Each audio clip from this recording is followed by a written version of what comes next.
Alamin muna natin ang presyuhan ng mga paninda sa ilang palengke sa Quezon City. Si Denise Osorio sa detalye. Live, Denise?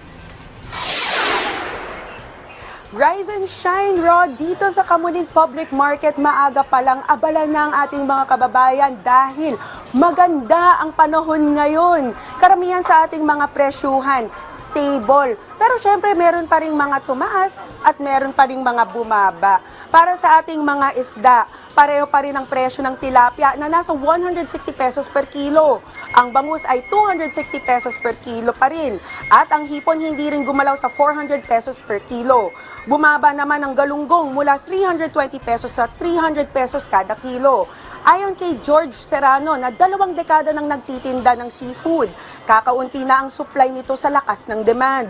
Dagdag pa niya, hindi na rin ito ang batayan ng presyuhan ng mga isda dahil hindi na ito abot kaya.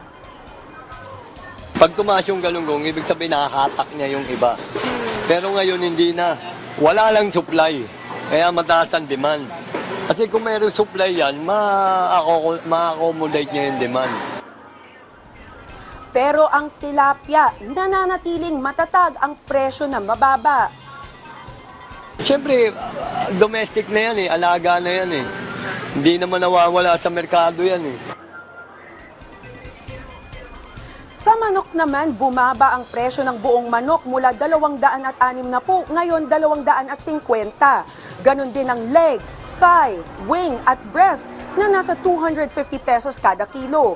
Sa baka, walang galaw ang presyo nito. Nasa 280 kada kilo ang laman, 380 ang ribs, 8 hanggang 900 piso ang tenderloin, at 360 piso kada kilo ang shank.